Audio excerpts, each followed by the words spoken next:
Good evening and welcome to Mental Health Monday, brought to you by Connected, a mental health initiative. I'm with my very good friend and host, Chuck Bastie. Chuck, what's going on, bud? I don't know if you can tell, but I'm extremely elated right now. It's been years in the making. I've been following your Facebook and all the things that you do. You're really excited, and I'm going to add to it, so am I, because I did not know this young lady before you brought her name up. I did a little research as you had given me the website. Oh my God, fasten your seatbelt. This lady is going to change the way you see, the way you look out of those eyeballs of yours. This woman is Don Cherry of Rock'em Sock'em of racism. That's what this is. I love it. You know what? I think at a time like this, we need to understand our role in where we are at on this planet. We have to become, more in tune with where we are. And let's use the pandemic we have to. We got no other option to take inventory. I've said that, and I don't know if you saw it, but I was cleaning out my garage this weekend. And at the beginning of this, I cleaned out every room in my house, which was downstairs in the basement. I found 7 screw guns. Who in the heck needs 7 screw guns? So I've taken inventory, I put them up on Kijiji, and now I have 8 because I found one that I really liked. So what's really important, and I'm looking forward to listening to you, Chuck, obviously engage with Jane. I think she's going to give us a different perspective on the way we look at things. And I think that taking inventory will be one of those things you should do tonight.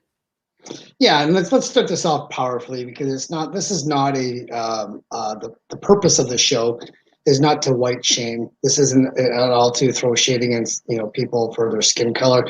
This is one of the most amazing women who's been ahead of the curve for at least 55 years, maybe 60 years, a pioneer in that sense of equality, inclusivity, diversity, inclusion. And I just love Jane Elliott's platform. I've loved her for years. And I just think her message needs to have more legs from people out there to create partners, as Jane said, not allies. I'm just overjoyed to get into, and this has been a crazy time. Like, if today was the perfect day to have Jane Elliott on the show because of the Derek Chauvin trial and the police brutality that's been going on in the States right now, I couldn't think of a better time. Whoa, what about Rogers' internet not working? Get her on that. And of course, today is the one. Thank you, Rogers, for having the one day where I actually use my phone, or I had to use my phone for the network to go down today. So I had to call Jane today from a landline. Do you know what that is? A landline? No, is it that dial-up? Is that yes? That you go hello? Squeaks in your ear. Yeah. Hey, listen, I got to tell you, I'm really looking forward to this. I know I'm going to learn a lot. Chuck, have a great show. She is a phenomenal person, and I'm really excited about seeing another perspective in it all. Thanks, buddy. And we'll bring up Jane Elliott's. Okay, here we are. And here she is. Marvelous, amazing, fantastic. Good God. Come on, people. Let's get real here. This is an old white woman who was an elementary teacher for years and learned more from her students than they learned from her on the day after Martin Luther King Jr. was killed. That's all I am. Don't make me bigger than I am, because I'm already a target for the boys like the Proud Boys. We need wise men. Instead, we get Proud Boys. The KKK, which is utterly ridiculous. We've gotten rid of Posse Comitatus and the Order. Those folks are all both gone, but now we have the Oath Keepers. Is this ridiculous or what? Everybody thinks up a new name for being a fool.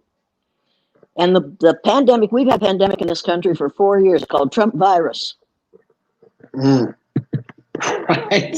Don't get me started, Jane. Make no mistake about that. Make no mistake.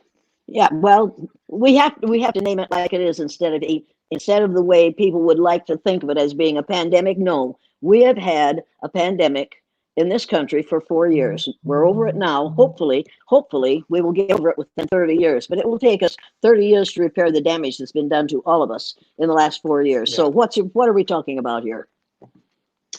Okay, so just so the people who might have been born under a rock that have never heard of Jane Elliott and never seen you on Oprah or Dr. Phil or Jada Pinkett Smith or Jimmy Kimmel or any other list that you've been on as well, I wanted to kind of give people a background. You and I spoke a couple weeks ago, almost on the anniversary of the 53rd year anniversary of when you started your Blue Eye, Brown Eye experiment.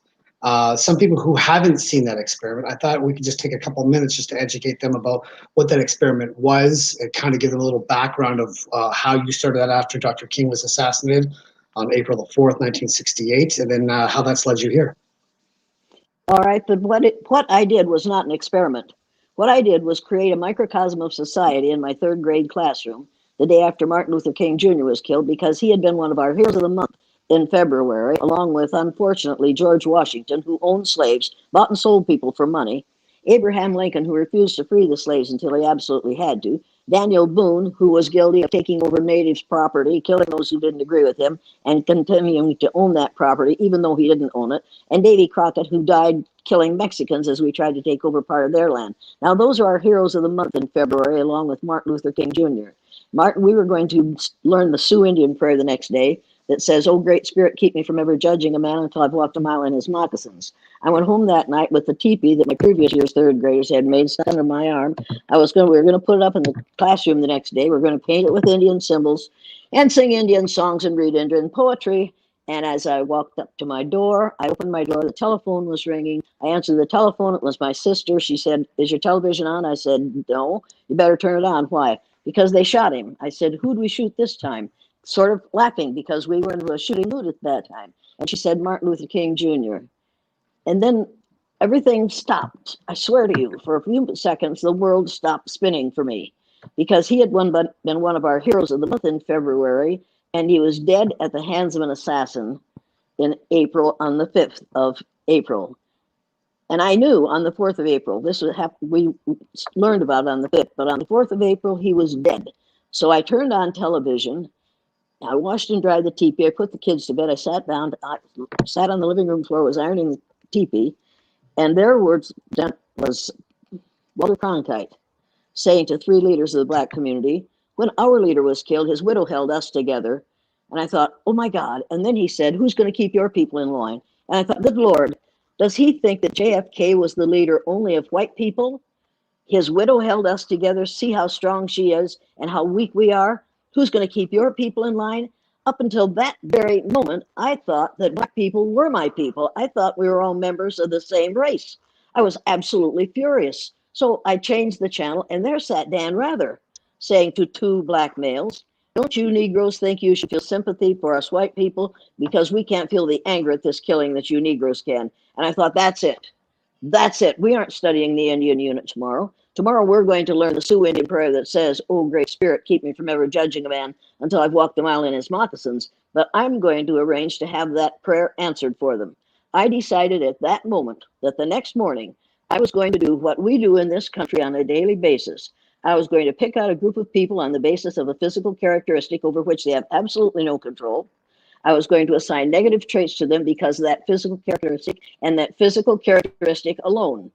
I was going to treat them as though all the negative things I was saying about them were true. I was going to lower my expectations for them, and I was going to force them to live down to my expectations of them. Now, you call that an experiment. I don't call that an experiment, because that was an exercise in empathy. If what I did was an experiment, then what we have been doing in this country for the last 235 years is an experiment. It's illegal and unethical to experiment with people without their knowledge and without their permission. I went into the classroom the next morning, and the first one that came in, Stephen Armstrong, came in and said, "Hey, Elliott, they shot that king last night. Why'd they shoot that king?" I said, "We're going to talk about that, Stephen." So after we had done the things you have to do first thing in the morning, the Pledge of Allegiance to the flag with the words "under got it," which do not belong in there, weren't there until Dwight Eisenhower became president of the United States, and the Knights of Columbus lobbied their congressmen to get the words "under God" inserted into the pledge in an educational system in which we believe in the separation of church and state. We changed that under Eisenhower. We should change it back.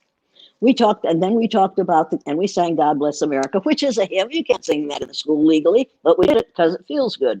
Then we started to talk about the killing of Martin Luther King Jr. And I finally said to these kids, "What do you kids know about black people?" Those little third graders in all white, all Christian Riceville, Iowa, knew every negative stereotype I had ever heard about black people. And suddenly I had some that I had never heard of. And I finally said, "How do you kids know all these things are true?" And every year, that year and every year afterward, they said, "Because my dad said so." Now, if there are any fathers or mothers watching this, and probably we've lost a lot of watchers already, you need to realize that what you say at home comes back to teachers like me. And then I know what goes on in your homes and what goes on in your heads and what you're putting in your kids' head. You ought to be careful what you say in school.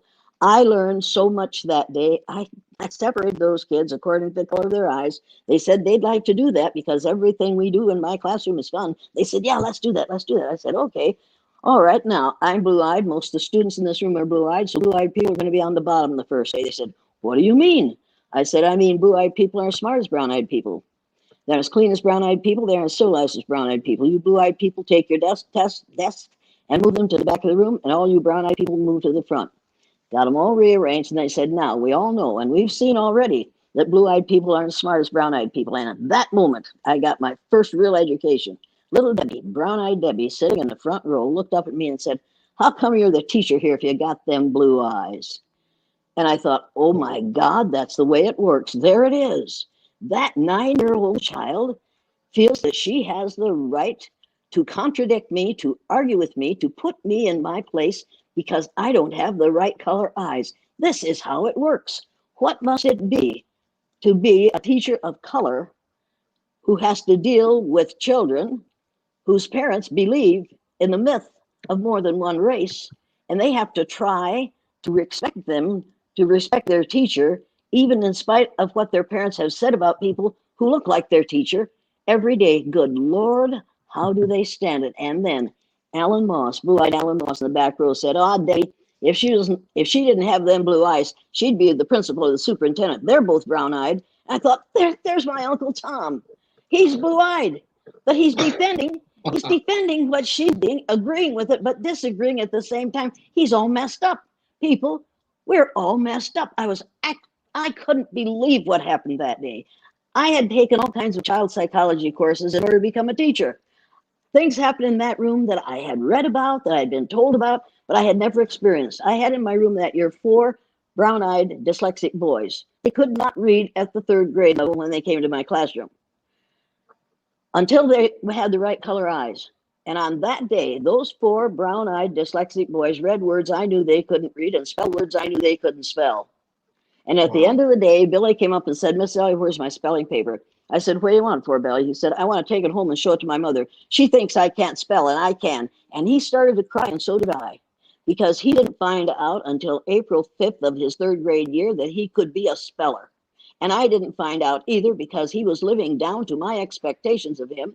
And I based my expectations of him on the kinds of things that his previous teachers said about him and his older brother and his father in the teacher's lounge of the Riceville Elementary School. Now, there should be a sign over every teacher's lounge in every educational institution in this country, and it should say, caution, contents herein may be hazardous to students' health, because horrible expectations are laid down for children by teachers in teachers' lounges when they don't think that anybody's hearing them. And really, nobody is, just other teachers. On the other hand, I had in my room that year Carol, the Lutheran minister's daughter. She came in my room in February, reading at the 6th grade level. She had a steel-trap mind.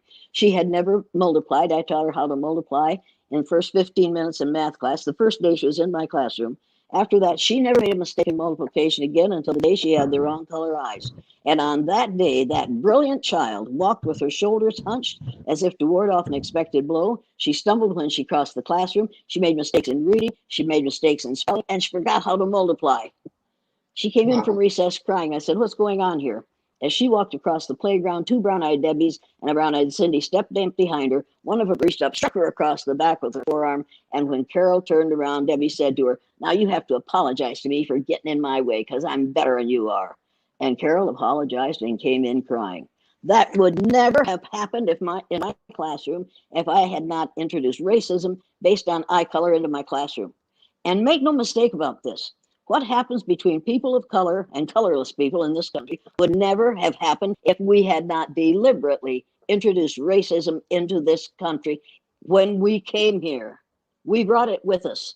We brought it because we had learned it from in the late 1400s and early 1500s. And you need to realize that the word race wasn't a part of the language, meaning a group of people, until the French came up with it in 1580. Now think about that. That isn't something that has been with us forever. That's something that we palefaces came with all on our own in order to separate people according to the color of their skin. It is skin color isn't the problem. Ignorance about skin color is the problem. And we have to do a better job of educating people if we're ever going to solve this problem. Unfortunately, what we do in this country today is not education. It is indoctrination. We teach children from preschool to 12th grade how to be a good American citizen, not how to be a good US American citizen. We say a good American citizen in total denial of the fact that America is everything from the northernmost point of Canada to the southernmost point of South America. The citizens of every one of those countries are Americans, but we are so arrogant that we call ourselves Americans and nobody else. It's as if America is only those 48 contiguous states, Alaska, Hawaii, and the islands off the southeastern coast of the United States. That's not all there is to America. That's all there is to US America, the United States of America. And the word united is the most important part of that title, because for the last 4 years, we have had a so-called leader who was trying to divide this country. And he got it done, which is the reason we're in such a mess today. 40% of the people in this country believe he was right. He was wrong. We have to re-educate every child and every adult and every teacher and every lawyer and every policeman. We don't have to stop funding those areas. We have to start educating people in those areas. Wow, like if you're like me and you're watching Jane right now, your mind's blown right now. We're gonna try and get to some questions, Jane, on the right-hand side of the screen here. If you have any questions for Jane, I will do my best to try and get to those. Wait, before we do that, you have to hear the teacher's response to what I did. I went down to the teacher's lounge at noon because I was going to stop the exercise. Went to the teacher's lounge. The other 2 third graders were there. I needed some support. There were about 10 teachers in the lounge. I told them what was happening in my classroom. When I finished telling them what was happening, the younger of those 2 third grade teachers, who was probably 48, 50 at the time, said, I don't know how you have time for all that extra stuff. It's all I can do to teach reading, writing, and arithmetic. Well, she hadn't taught those things properly yet, as far as I was concerned. The other one was over 60 years old, had been molding young minds for many years in the Riceville school system. She said the day after Martin Luther King Jr. was killed, I don't know why they're doing that. I thought it was about time somebody shot that son of a bitch. And I will never forget the look on her face. And I will never forget the anger that I felt at hearing it. And I will never forget my disappointment when I waited for someone to say, Helen, that was a terrible thing to say. Nobody said it. They all either smiled or laughed and nodded because she had expressed their feelings perfectly. And as the most senior member of the group, she had the most right to do so. You see, racism wasn't the result of just parents. Racism is the result of an educational system who says it's all right to worship white males. In fact, to turn a man named Jesus, who was an Ethiopian Jew, into a man with straight brown hair and light skin. He in the Bible says he had deep bronze and kinky woolly hair, but we can't afford to have someone like that to pray to, so we simply changed him into something we can pray to. See, it isn't just what's going on today. It has been going on ever since we hit the banks of the shores of this country, and it's time to realize it, and it's time to stop allowing people to deny that they're racist. If you graduated from high school in the United States of America and you aren't a racist, you need to go back and take the whole program over again, because you didn't learn what you were supposed to learn, which is the superiority of white males. Now, what's your next question? Oh, okay. So you're stealing my thunder, Jane, because I actually have these footages, clips of you that you've already like let the cat out of the bag. But I thought today would be a fitting start. With that being said, so thank you for sharing all that. Obviously, the Derek Chauvin trial was on the news today. So as of 5 o'clock Eastern today, the jury is now in deliberation to convict or not convict a police officer who we all watched, who the world watched, had his knee on the back of George Floyd's neck for 9.5 minutes, which is something out of a record, that we could watch this and have this long and lengthy of a trial watching some man get snuffed out, the life taken out of his body unjustly by an officer of the law right in front of us, and then have a debate about this. So the jury's going to debate about this. They're going to deliberate. They're going to come back. So I want to get your insight on that, the Derek Chauvin trial, the reaction, what you think is going to come out of it. What is your prediction? I have a terrible fear that they'll find him not guilty. And that if that happens, we will have a revolution in this country. We will have chaos, and rightly so. You see, the same kinds of things that happen to Mr. Floyd happen to Black people every day in this country. We deny that. If we don't see it, it doesn't happen. We don't see it. They see it. I got emails from people, Black males, who say, I made it home today. I was afraid I wouldn't. What does it feel like to live in that kind of situation? In the land of the free and the home of the brave? You see, I live in the land of the free. Black women live in the home of the brave. I don't have to be brave to stand up and say these things, and I know why. And when I go on a college campus, there are always those 3 little boys down there now. There haven't been for the last year. I haven't left home because of Trump virus. But when I would go on a college campus, there would always be those 3 boys down there in the last 4 years with those red caps on that say, make America hate again. It says great again, but it means make America hate again. Make no mistake about that. And they're talking with one another, and they're doing this with their finger, and they're pointing their gun at me. And I stop and I say, look, fellas, I know exactly what you're talking about. I know exactly what you want to do. You want to see me dead because of my desire to lessen the degree of racism in this country. Let me warn you about something. You can kill me. That won't bother me at all. My husband is dead, and so is my oldest son. That I will not be bothered by having you kill me. You'll do me a favor. However, you need to realize that if you kill me because of what I do, you might make a martyr out of me, and you might have to spend the rest of your life celebrating Jane Elliott Day once a year. Now, do you want to do that? And then they all do this. No, no, no. I say, then shut up and listen while I'm talking. However, all the Black men in that audience then turn and look at those 3 guys, and they have just been pointed out as the boys who want me dead. Those guys, before I get done talking, they get over the back of their seat and run out of the building because they know what's happening. And I, quite frankly, wouldn't be unhappy if they got what they're asking for. This kind of nonsense has to stop. It has to stop, and it has to stop now. So do you think that if America's, the consensus among the jurors is that Derek Chauvin is guilty as charged, do you think there'll be a 40% of the population revolution of the Make America Hate Again crowd? I think what will happen is people of color and intelligent people of other color groups, all those members of all those different color groups. White isn't a color group. There's no such thing as white people. You and I are white. We are faded Black. But all those people who consider themselves logical human beings in this country will come out in support of George Floyd and in support of the prosecution. I think they have to, but I'm sure that those people who believed what Mr. Trump preached will be the ones who are cheering and ready to take this society down.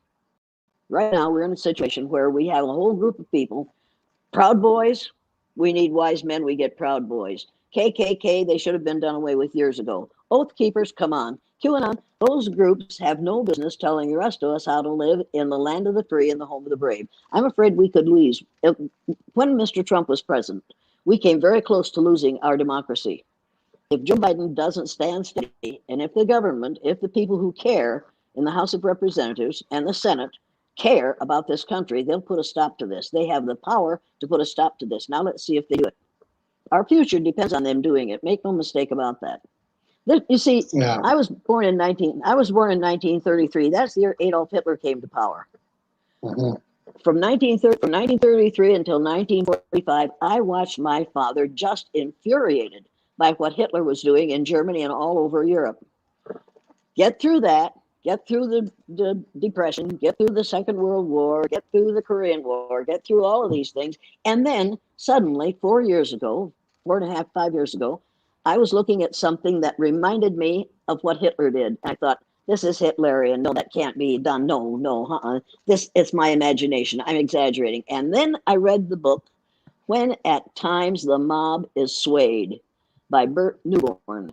And in it, he says, in his bedside table in a locked drawer, Donald Trump has a copy of the book, The New World Order, the writings of Adolf Hitler.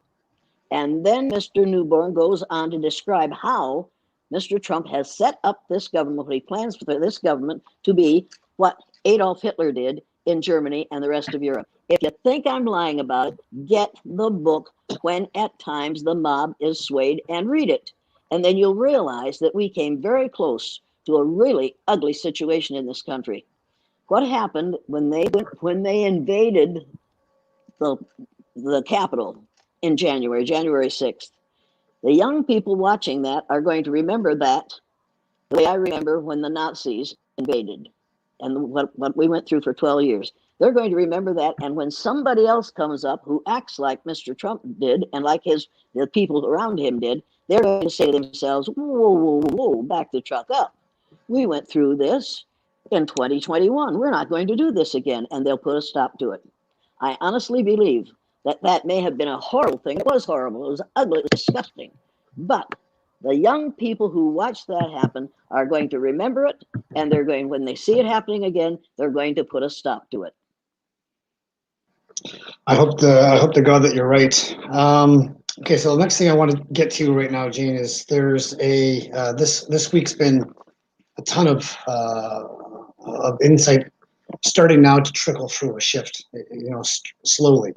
Hank Azaria, the famous actor who's known best for his voices on The Simpsons, his wonderful role of Agador Spartacus in The Birdcage, which is one of my favorite movies. I was listening to the Dax Shepard Armchair podcast, Armchair Expert podcast this weekend. And if you didn't get a chance to watch this, everyone, listen to this podcast with Dax Shepard, with Hank Azaria. It is probably the most insightful podcast I've ever listened to. It's between Dax Shepard and Hank Azaria, of why Hank Azaria has publicly apologized for creating Apu, the Indian convenience store operator from The Simpsons, and his part in that. And I thought it would be really important to say why Hank Azaria apologized for that, because his explanation of not being sorry for my part in this because I'm a white person, that wasn't the preamble he had. One of the things that struck me with Hank Azaria was his vulnerability and his understanding as an addict and as a substance abuser. He had to rethink and retrain his brain to understand why he thought the way he did, and the indoctrination that you actually brought up.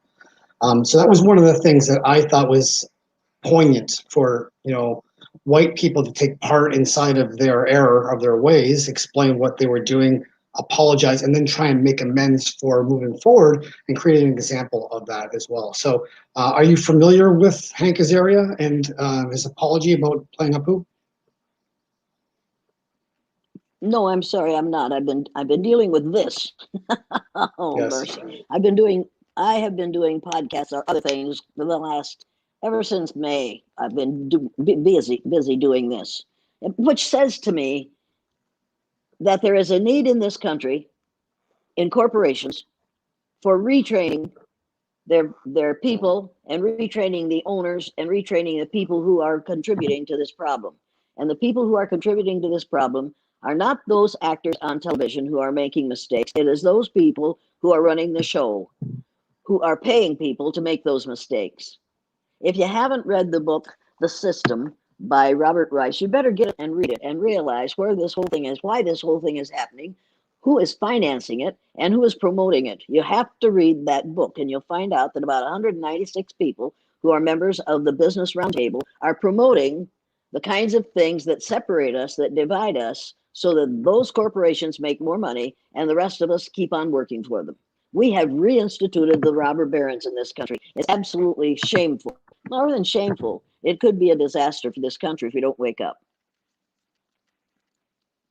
Okay, so I'm going to go to my first clip that I have. So one of the things that I want to have people take away from this podcast is that, like you said when we started off with, that you are an absolute miracle if you were educated in the United States as a white person and you're not racist.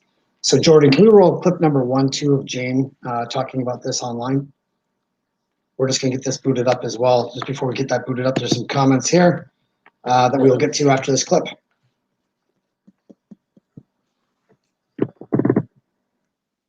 We have any audio on this clip, which would be wonderful. Let's re-roll that back. I'm not hearing it. Yeah.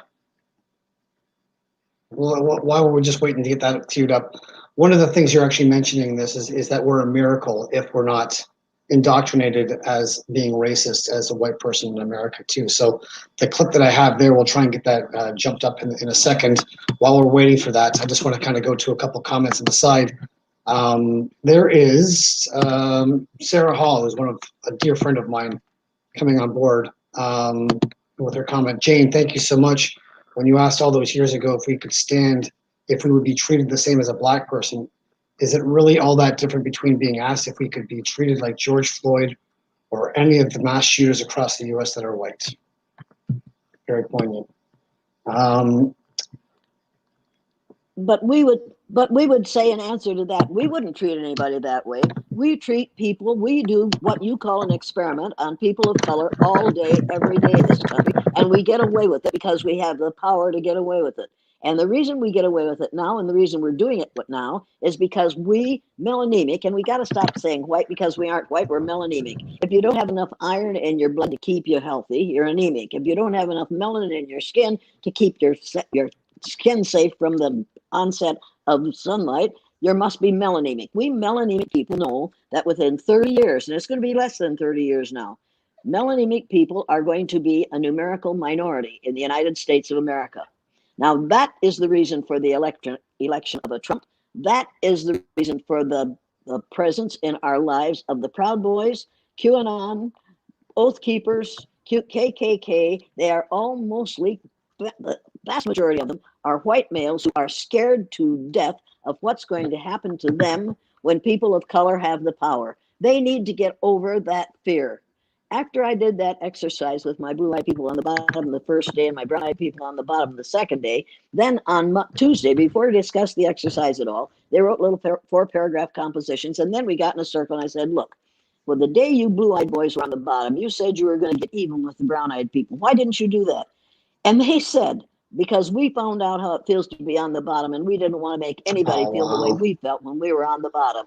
There is the answer to this whole miserable, wretched mess. If white people would just, melanemic people would just realize that people of color have learned so much about the dislocations and the ugliness that you create in your society by picking out a group of people and discriminating against them, if we would just realize that, if white people would just realize that they know better, that they've learned better, that they don't want to get even with us. And now I ask large groups on college campuses, and I did this with Angela Davis sitting there beside me, I believe. I said to the group, well, every white person in this room who wants to get even with all white folks, with all people of, with every person who considers himself or herself a member of the black race in this room, who wants to get even with all white people, please stand. 1,500 students, University of Houston, and half of them were black. 3 young black males stood. The rest of them just turned and looked at him like, are you crazy? I said to this woman who had indicated that was her fear, I said, do you feel better now? She said, well, I think so. I said, well, now, I'm glad you feel better, but let's find out, let's be honest about this. Well, every black person in this room who wants to get even with 1 or 2 white people, please stand. Every one of those black students stood and cheered and high-fived one another. We're just tickled to death. People, get over it. They don't want to get even with all of us. If you want to be comfortable with people of color in the future, behave in such a way now that you aren't one of the 1 or 2 they want to get even with. All you have to do is treat people not the way you want to be treated, because I don't believe in the golden rule. I believe in the platinum rule. The platinum rule doesn't say do unto others as you would have others do unto you. The platinum rule says do unto others as others would have you do unto them. And in order to find out how somebody else wants to be treated, you don't walk up to the nearest person of color and say, what's it like to be black? How do you want me to treat you? Don't you dare. What you need to do is read. Go to my website, download the printed learning materials on my website, and read every book listed on that bibliography. And that's only a few of the ones that I've read and that are out there. Read them And then you'll know something about how people of other color groups, or how LGBTQ plus people want to be treated, or how people of a different nationality want to be treated, or how people of a different age want to be treated. Learn about people who are different from yourself, and then you won't have to worry about the future. That is the major fear in this country where white people are concerned. They're going to want to treat us the way we've treated them. Well, then treat them well, and you won't have to worry about it. I seem to think there's a lot of people with their finger on the money button. They don't want to give that up. But I've just been told we've got the clip 1 ready to go. So Jordan, if we can pull up that clip. Earth, it's the human race, and we are all members of it. You and I are cousins. Now, if you don't like being my cousin, that's too bad for you. But we are all in the same family. We are members of the family of man. You say that all whites are racist. Can you explain that, please? Any white person who was born, raised, and schooled in the United States of America, if you aren't a racist, you're a miracle. Either that, or you decided to educate yourself. Because education in this country is about white is right, brown's all right, black's got to stand back. Yellow's mellow, but whites, we educate in a way that says that white males have done all the adventures, have made all the adventures, have done all the discovering, have made all, everything that is good and has been accomplished according to social studies, which is actually anti-social studies, by white males. It's a lie. But we do that in order to maintain the myth of white superiority. The myth of race has to be maintained at all costs in this country, because if white people have to give up the color of their skin as being something that makes them perfect, what do they have left? If we start teaching the truth about history, if we start teaching about Nile Valley contributions to civilization, it will totally change the way we conduct ourselves in the classroom. It will have to. Columbus didn't discover America.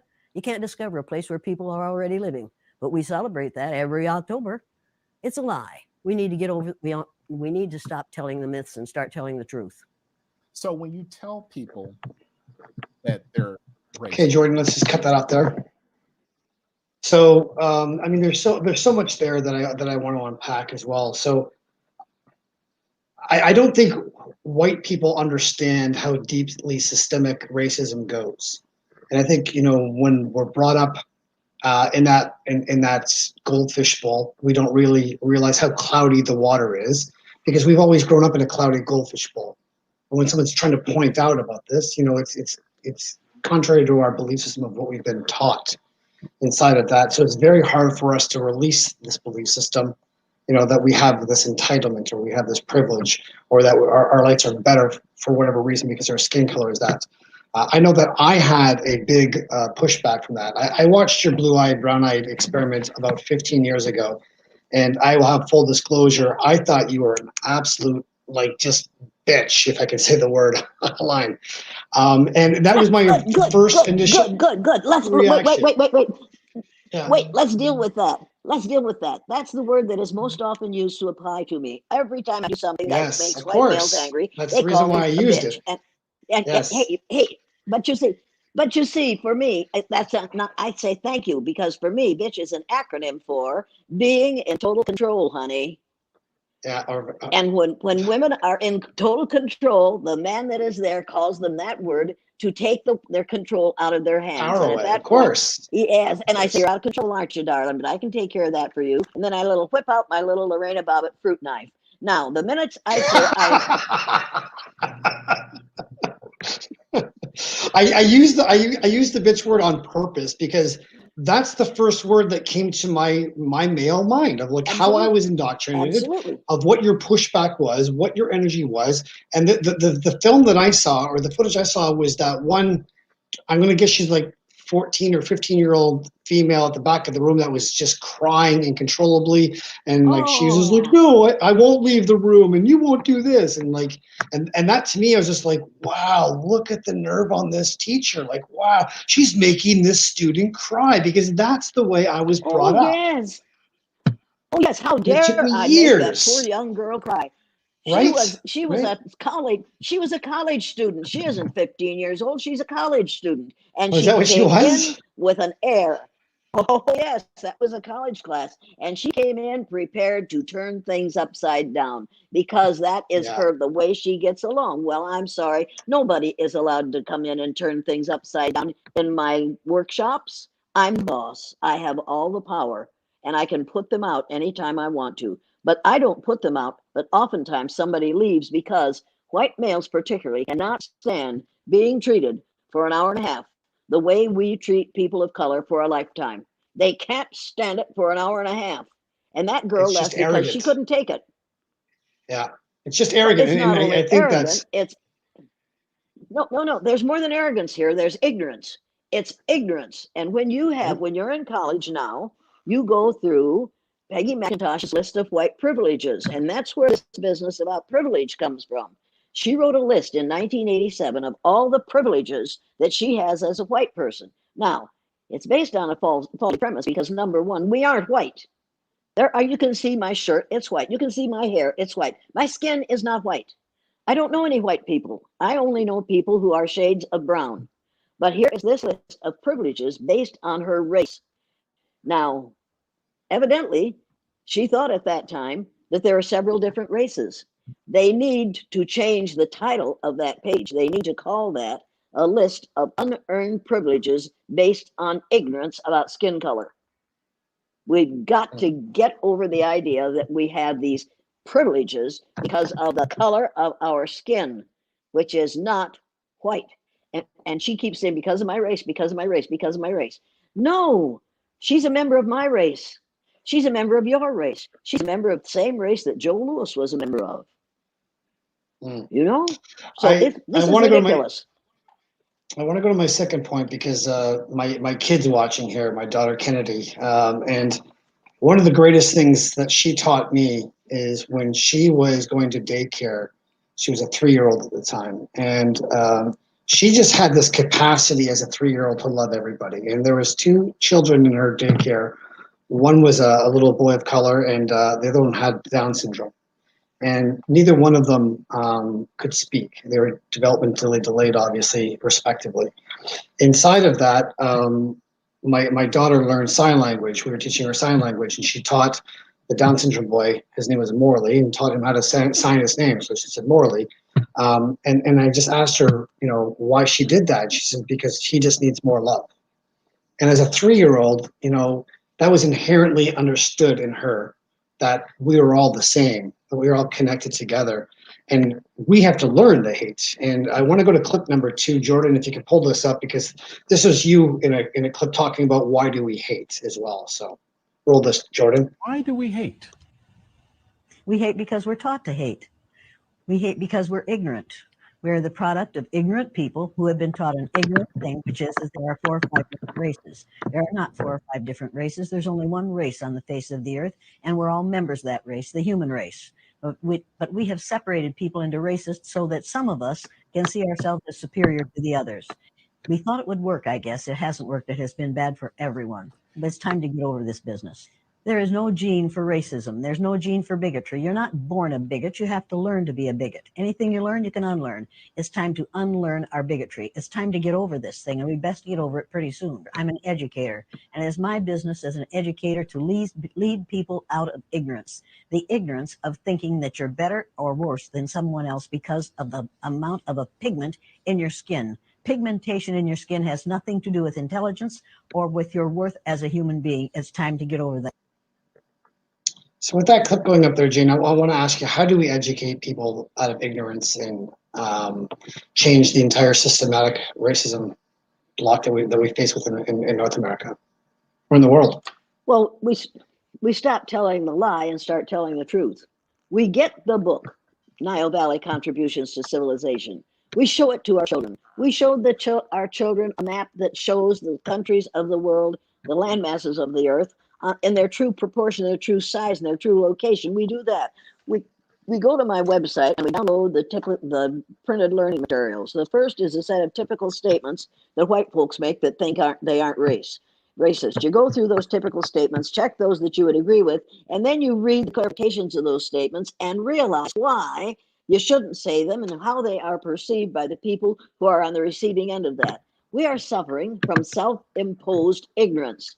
Anybody who still thinks that there's more than one race on the face of the earth is purely ignorant, and we can get over that by educating ourselves. After you go through the typical statements and the clarifications, then you go to the commitments to combat racism. Pick out one of those. I think there are 18 things there that you have never done, and choose one that you've never done, and do it for a month, and see how it changes your perception of the people around you and the perception of you of the people around you, because you lose a lot of friends if you do those things, because you will be in the situation where you will recognize a racist statement and you'll confront it. It's time to step up and refuse to go along with this racist behavior. It's time to elect people who refuse to go along with this racist behavior. It's time to turn this country into the land of the free, where we're all free, and the home of the brave, where you don't have to be brave to get up in the morning. You don't have to be brave to send your son out to school, fearful that he will come home either in a coffin or damaged so badly that he won't be able to live. And this is what Black women go through on a daily basis. The wisest people in this country are Black women. Make no mistake about this. They have forgotten more since breakfast than I will ever learn about racism. But do you think that if I had been a Black woman and that teacher the day after Martin Luther King Jr. was killed and had put those little white children through that exercise, that I would have been rehired, I'd have lost my job, and I might have lost my life. As it is, my kids lost all their friends. My parents lost their business. I lost the respect of everybody in that education association. And I came out of it a wiser person. I learned more about white people during that exercise than I had ever learned before. And I learned it at the hands of my third graders, who taught me this is what it's like if you put the power in the hands of a group because of a physical characteristic over which you have no control. And then you change the situation so that you can prove that only those people are right and good and valuable. You can change those children into what they would never have been if you hadn't done that. If we had treated people of color in this country fairly over the last 300 years, we would be in so much better shape today. We would have such good lives, but instead we're busy perpetuating the myth of the superiority of a group that doesn't exist, which is the white group. We don't exist. There are no white people. They're all shades of brown. And if you don't believe that, then you get the National Geographic magazine for April of 2018. In that magazine, you will find pictures of people of all different colors. And underneath each one of those pictures is the word Pantone and then a number. You need to get the Pantone color wheel, hang it on the wall in your office, and then when people come in, have to put their hand up against the colors on the color wheel until they find one that matches their skin color. Then go to the thesaurus and look up synonyms for brown and find the synonym that matches your skin color. And the next time, as some young, evidently, women of color called me several months ago and said, from now on, when we have to fill in a blank on a form that says race, we're going to put human. I said, great. What are you going to put if it says skin color? One of them said, I'm going to put mocha. The other one said, I'm going to put chocolate. Makes good sense, people, because that's the color of their skin. They aren't black. There are no black people. There are only very, very dark brown people. And the only reason there are people of my color is because those very, very dark brown people, and there's a map in that National Geographic magazine that shows how those very dark, very brilliant brown people in two waves left the area of the equator and moved to populate every landmass on the face of the earth. The only reason there are people like me on the earth is because those ancient ancestors into the northern clime and their bodies produce less melanin. That's what it's all about. We need to get that into our heads and get that into our children's heads and realize that in the future, it's going to be very advantageous because of the climate change to have melanin, a lot of melanin in your skin, because you're less likely to suffer with melanoma, which is a skin cancer you get from too much exposure to the rays of the sun. Now think about that. Eventually, skin color is going to become a matter of survival. I spent a lot of time in the Bahamas, and I can tell you that I'm the pasty white guy who is going to die of melanoma. Because I wish I had more color to my skin, because I have two shades. I have pasty white guy and red is what I have. That's right. I don't know how you went through your entire life living in the United States as a white woman educator, being way ahead of the curve on this issue before it was even cool to be ahead of the curve with this. But I want to see, for the people that are watching here, like, we all know, if you're watching here, chances are people who are watching this are already educated. They know who you are. They love your content. They are partners inside of your insight. But I want to pull up the third clip here, Jordan, because this is the one thing that actually proved Jane Elliott's, what we all know now in 2021 as being right. But where she was talking about this, let's just roll the third clip about treating people of color the way we would want to be treated.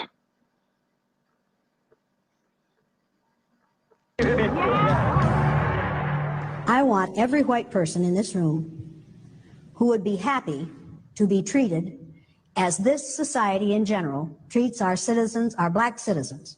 If you, as a white person, would be happy to receive the same treatment that our black citizens do in this society, please stand. Crickets. You didn't understand the directions. If you white folks want to be treated the way blacks are in this society, stand. Crickets. Standing here. That says very plainly that you know what's happening. You know you don't want it for you. I want to know why you're so willing to accept it or to allow it to happen for others. And that was the moment there where I sat there just thinking about all the times that I had been silent and not even participated, which I'm a 49-year-old male. So obviously I participated in, misogyny and racism. Of course, I've grown up with that, not proud of that. I was a stupid, uneducated, ignorant young man that didn't know any better at the time, because if I knew better, I would have done better.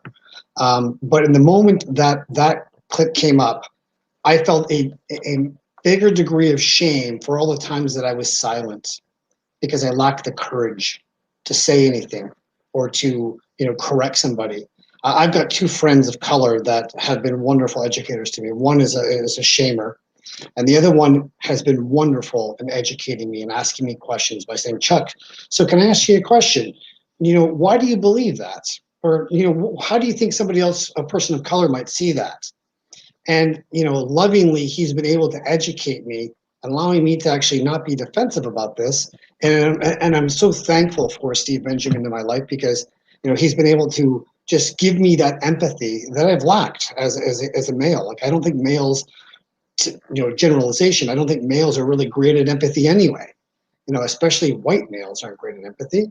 But moving forward, like that one moment you had there where I was silent for every single racial joke or every single slur or every single comment or generalization that I said silent for, I was deeply ashamed about that. When I saw that clip there, I want you to comment on that as well, of what you found.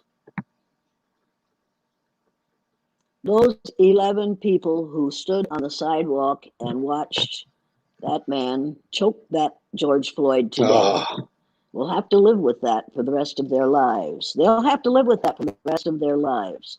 And they have themselves on camera, standing there watching that. A great British parliamentarian once said, the only thing necessary for the perpetuation of evil is for good people to do nothing. People on the way in Germany, on the street, who lived on the street where the people had to go walk to and from the gas chamber and the work camps, lowered their shades in the morning when they knew those people were going out to work, and then raised them after those people went by, and then lowered them again in the evening when they were coming back from work, because they didn't want to see what was happening to their countrymen at the hands of the Nazis. People who stood on that sidewalk and watched have to think that they are partially responsible for allowing that man to die. And that policeman who came out and said, this is what happens if you are on drugs. You and I know very well that a black person on drugs is very different, gets very different treatment from the kind of treatment a white male gets on drugs. You know it, and I know it, and so does everybody else. As long as you are willing to put up with it, that's how it will go on. Only when people stand up and say, no, you will not do this in my presence. And when somebody starts to tell a black joke in my presence, I say, you're not going to tell that in my presence, and I'm not going to walk away. Now, what are you going to do? My brother-in-law said, let's go out on the porch. And they went out on the porch of the hotel to tell the jokes. Well, I followed him out. And I stood beside him, and I said, you really going to tell that? I don't have to put up with you. And he went home. And I thought, there, now we won't hear that joke. Only when you stand up and say, "Not in my presence," you know. So they missed his jolly good black joke. What are you willing to put up with? How much are you willing to tolerate? How often? Elie Wiesel said, and I watched him at a speech that he gave at Luther College in Decorah, Iowa, several years ago. You must not tolerate the intolerable. If it's intolerable for another human being, it must be intolerable for you, and you don't have the right to ignore it or to deny it or say, "I don't believe." Don't. And this is what I get all the time. Don't confuse me with facts. My mind's made up. Don't confuse me with facts. It worked for my father. Racism did not work for your father. If it had worked for your father, you wouldn't be a racist. It doesn't work. It didn't work for him. It doesn't work for me. It didn't work for my father. And my father, on seeing the first film that was made of my third graders going through that exercise, he was 59 years old at the time. And when it was over, I showed it to my mother and my father, just the three of us in the room. When it was over, he stood up. He took his red handkerchief out of the back pocket of his blue bib overalls, blew his nose, wiped his eyes, and said, "I wish somebody had taught me that when I was 9 years old." Oh, wow. Yeah, see, I wish that every father of children of whatever age could see the film The Eye of the Storm and watch what happens to little white Christian wonderful little children who go through an exercise for a day that I have adapted from what we do with people of color in this country 24/7. I wish that everyone could see that film and could put themselves in the position of one of those little kids and see how you'd like it for yourself for a day. If it isn't good enough for you for a day, it sure as hell isn't good enough for a whole group of people for a lifetime. Yeah.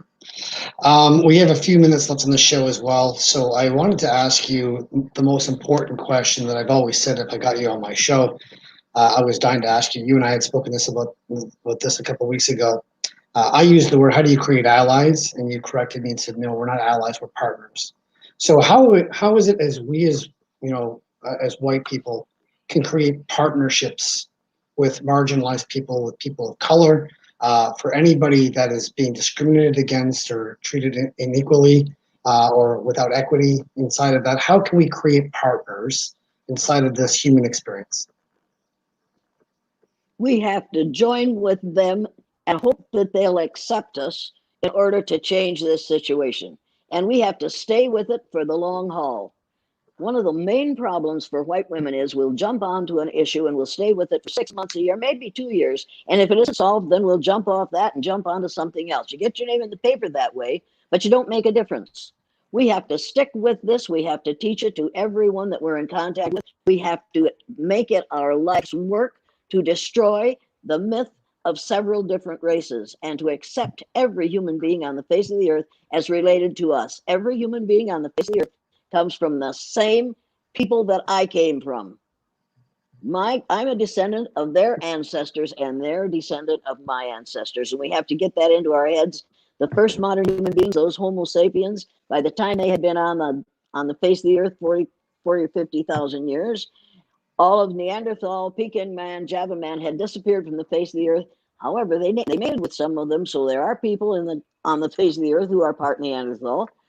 But what is really interesting is if people, these good white folks, who are absolutely certain that they are pure white, would just get their DNA back as far as they could trace it, they would find, if they go back as far as they could, that a percentage of their DNA came from a country in Africa, because we're all members of the same race. And every time I think about that, I think about the people I know who would just cringe, who would drink Right? they would drink the Kool-Aid rather than admit that they too came from Africa. Yes, People, we the all Johnstown came Kool-Aid. from the same place. We all came from the same place. Get over it. Enjoy it. Recognize it. See that everyone that you meet and everyone you don't meet is a member of your race. Skin color is not a determiner nor an indicator of intelligence. It is simply your body's adaptation to the natural environment. And think about this. The party of Lincoln, the Republican Party, I wonder how many of those Republicans realize that Abraham Lincoln was a Melungeon. He was part white, he was part black, and he was part Cherokee Indian. I wonder how many of those Republicans would be happy to have that be the party of Lincoln, now that they know that. I think that's an important fact that we should all know about Abraham Lincoln. He was an absolutely fantastic human being. And one of the reasons he was such a fantastic human being was because of all the wonderful elements that were included in that man. I've been a wonderful fan of Abraham Lincoln. My dad's in the Canadian Armed Forces. We were stationed at the embassy in Washington, D.C. I grew up being educated in Northern Virginia. I spent as much time in the library fascinated with Abraham Lincoln, simply because if you read anything about Lincoln, you just see massive amounts of empathy in that man, understanding, compassion, logic, reason. How he was able, and I love history. I'm a huge fan of history. I've been to more Civil War battlefields and revolutionary battlefields than I could probably say for a Canadian. I've been to 80% of them. And one of the things I've learned from that is just understanding where Lincoln was inside of that. For a man of his time, he's much like you.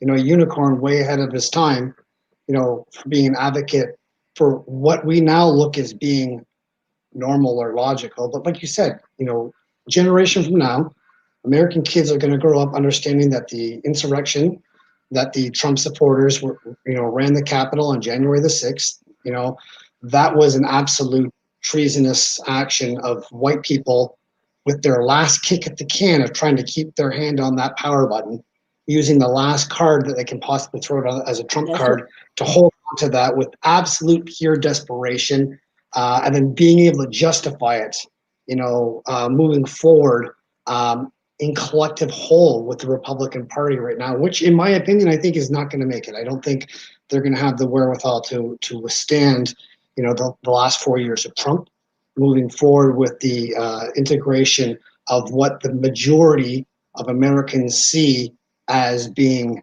human beings first, who happen to have a color afterwards, or sexuality afterwards, or whatever ism that you want to put on top of that. I think Donald Trump has been masterful in showing us exactly what underlying racism really was out there that we just couldn't see or didn't want to see, more importantly, that was out there, and now it's undeniable for us to look at and say, oh my God, I can't believe I didn't see that before, and there it was the whole time in front of us. Thoughts on that? Well, I think there is hope in the fact that Marjorie Taylor Greene has no power now as a politician. And that is such a plus factor, because that when they took her out of any committees, when they did that, they said plainly, we're not going to go along with this nonsense. So there is hope in the fact that they wiped her out of any committees, and then when she came up with, let's have an Anglo-Saxon education in this country, she obviously doesn't. That was this week. She obviously doesn't know that the first people who discovered this country came from Africa. She doesn't realize that our first citizens on this continent and every other continent came from Africa. She doesn't realize that. The ignorance that she has displayed in the last few months has said something to the Republican Party, and it's perfectly obvious what she's doing and what she's been trying to do, and they are trying to quietly get her out of town. So that's hopeful. That is hopeful. I think things are going to get better, because when she opens her mouth, every time she opens her mouth, she sticks her foot in it, and that's a pretty cute trick to do, but she does it consistently. And only the rest of them 100% of the are saying, time. back off. Yeah, it's absolutely unbelievable for someone that ignorant to be a representative of the state of Georgia. Yeah. And isn't that where she's from? Yeah, the northwest part of Georgia. And this hour has flown by, and I'm really sad that it's gone by as quick as it has, because I've enjoyed every single minute of having you on my show. Before we go, you're 87 years young. You've been doing this for literally more than half your lifetime, literally more than half your lifetime as well. I want to thank you first for doing what you do, because it's not easy. And obviously for you to lose your families, friends, businesses, the accountability that comes from coming with that integrity is really hard. And if it was easy, everybody would be doing it. So that's the first thing I want to say. The second thing is I want to say, what do you want to be remembered for as part of your legacy moving forward? I mean, we're all going to pass away at some point. But what would you want your legacy to be moving forward? I would wish that it would be the same legacy that my father has, as far as I'm concerned. My father would say to us every day, you know the difference between right and wrong. Now do the right thing, goddammit. As far as I'm concerned, I do the right thing. It isn't always comfortable. It isn't always fun. It isn't always popular. It doesn't always make me loved. But at night, when I go to bed, I can say, was it wrong? No. If you are treating people unfairly on the basis of your ignorance about their skin color or their religion or their gender or their sexual orientation or their age, that's your problem. You're doing the wrong thing. That's not right. I think I think my father was brilliant. He was brilliant. I don't know where your father came as a Renaissance man, way ahead of his time, because again, like you said earlier on in one of the clips that we played, that if you were educated in America, you're either racist or you've done some education of self, and obviously your father was way ahead of his time that way. There's 2 days I hope kind of come in the future. I hope one is Noam Chomsky Day, and I hope one is Jane Elliott Day. And Jane Elliott, I want to thank you for being a guest on Mental Health Mondays today. That is something I would not pray for. It's something. No. Find a black woman and make that her day. Even better. Find a black woman. My God, they live with this crap all the time.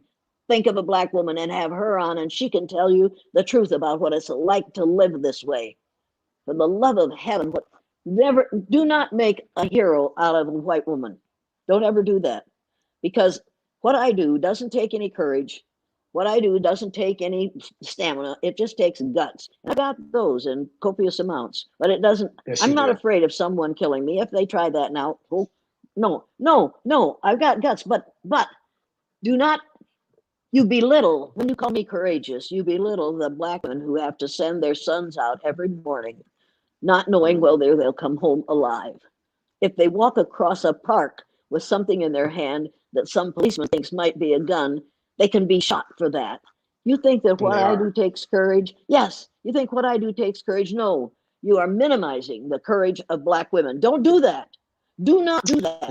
And obviously that's not my intention. I'm never ever going to minimize the courage of black women. However, wait a minute. It doesn't matter what you meant by what you said. What matters is how it is perceived. And if what you are saying can be perceived, it doesn't matter what you mean by what you say. What matters is how it is perceived. And if it can be perceived as putting a whole group of people down in order to raise one woman up, for the love of God, don't do that. Please, please, please don't do that. I love you for being that way, honestly, because there's a person who I was 10 years ago, I just couldn't have taken that. And I love where your heart is at, Jane Elliott. So thank you for bringing that up as well, because you make a great point as always. So I hope you'll come back to the show again sometime in the future. I'd love to have another conversation with you talking about what you're passionate about, which I hope we can all create partnerships together for people of the one race, like you said, the human race. And I want to thank you for being on the show. Okay, you're most welcome. Thank you for having me on the show. Thank you for allowing me to say things that are going to get you in trouble and cost you viewers. But on the other hand, there might be one or two people who say to themselves, I'm going to stop making racist comments. I'm going to watch my mouth. Yes. That's progress. Thank you. And that's what we're geared for. We're geared for progress as well. So, Carrie Goulet, good. What'd you think of the show? Jane, I love you. You're an amazing human being. Listen, my young male friend. Don't say you love me, because if you were here wearing Old Spice deodorant, I might jump your bones. So be careful about what you say around me. Okay? Great. So, Jane, if you don't mind me saying that, the biggest compliment a man could pay to a woman is, you are a splitting image of my mother. And I love my mother more than anybody on the planet. She's no longer with us, but your feistiness, your ability to articulate is, I love it. I love it. And golly, thank you. Thank you. Seriously. From the bottom of my heart. I wish I had met your father. And you know what? If you don't mind me saying, listening to you talk, my father was a very, very handsome man. Like it just, and my mother he was 6 foot. My mother was 5'3", but all pea and vinegar. Like exactly what I see here is her. So honestly, I really want to say thank you. You've made my evening. You've made me think back, and you've actually made me look at myself tonight. So thank you. Unbelievable. Beautiful. Good for you. Can we- Good for you. Can we throw the website up as well, Jane, just so people know where to follow you or to read what you created? There's your link there, It's Jane, janeelliott.com. it's Jane at janeelliott.com, and that's where you get these typical statements. Jane at janeelliott.com. Wow. So there you go. So now you can get a hold of Jane Elliott just like I did. I called her out of the blue. What'd you say, Mary?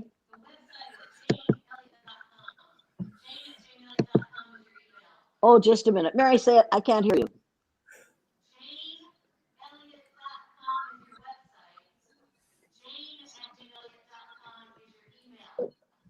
Jane at janeelliott.com is my janeelliott.com. website.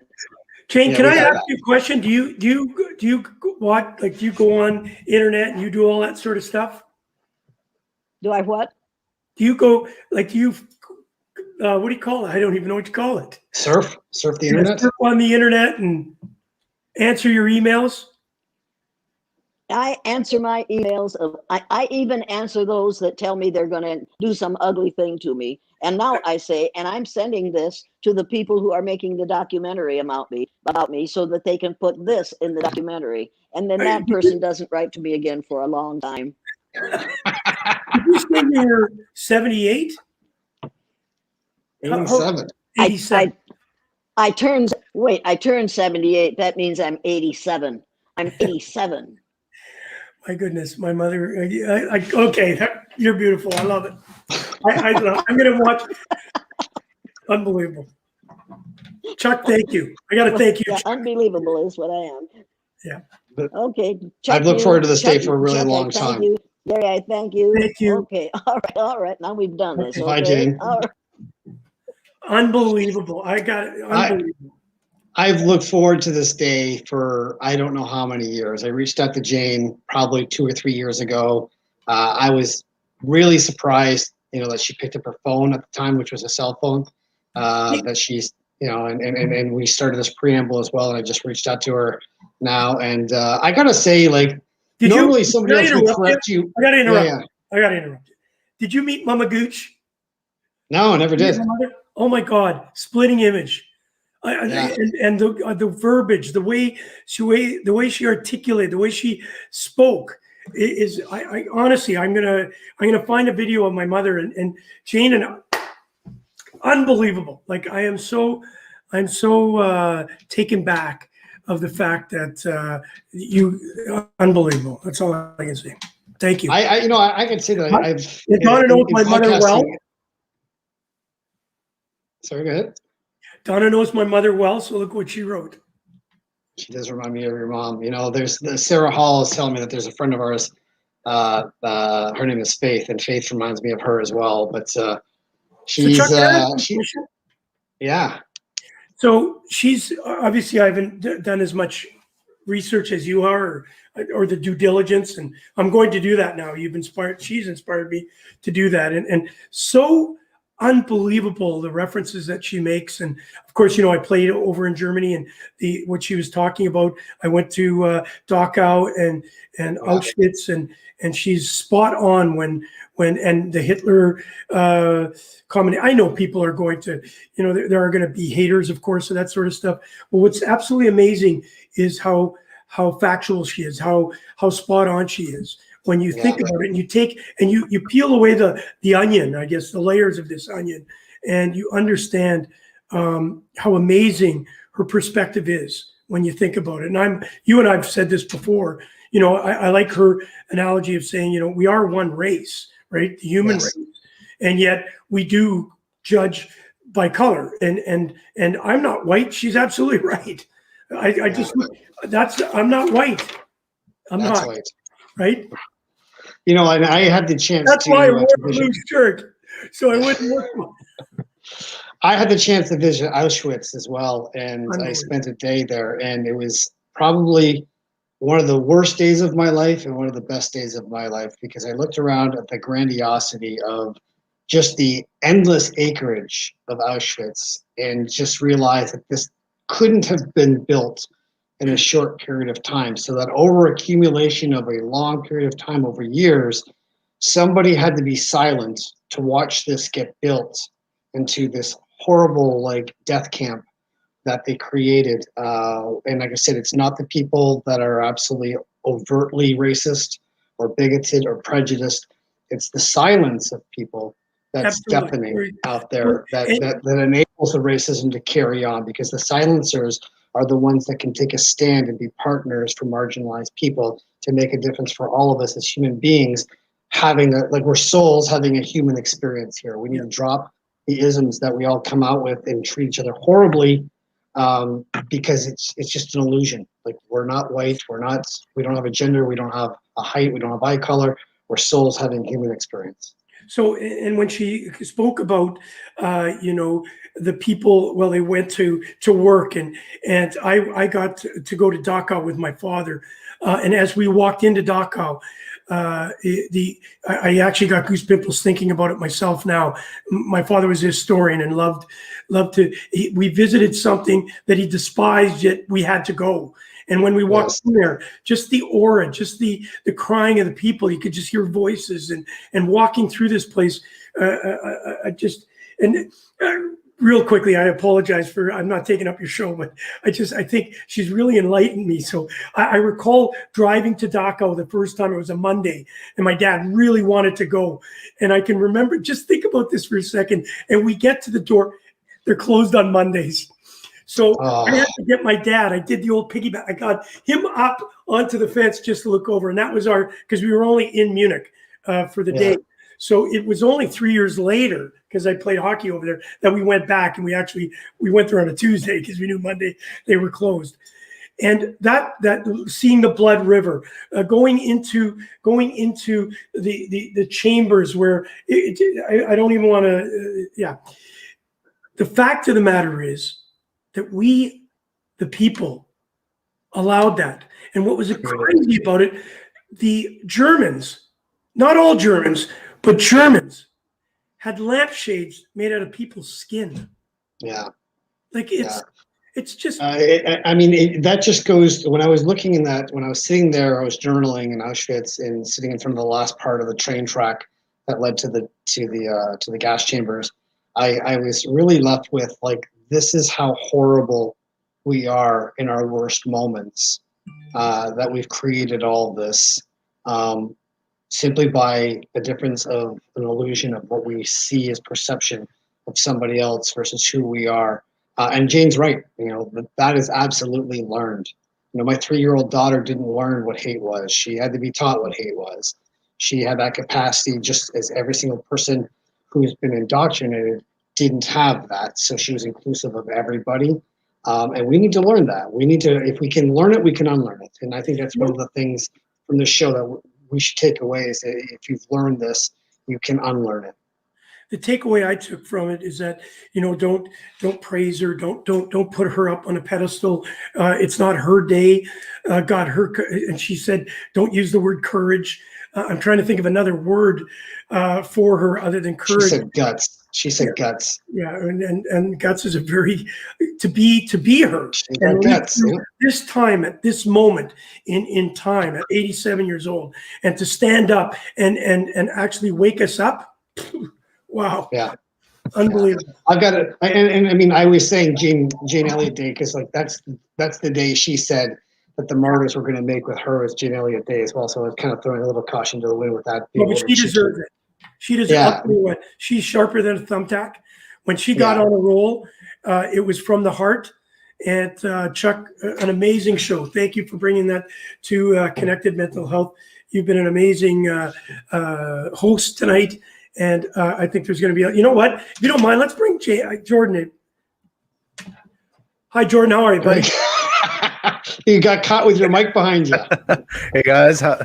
Not too How bad. amazing was that, Jordan, as a young man watching this? Sorry to steal the show, Chuck, but you're 23 years old. It's got to be, it's got to be a moment for you too, as a young man, to think about what we've just heard. Yeah, and I was a sociology major for a little bit before I got into journalism, and I remember learning about Jane Elliott in class and hearing her words the first time. It triggers something in you, and I kind of knew from there I wanted to be a little bit better. And you know, I got that experience from school, and it was nice. It was great. Wow, I did not know that.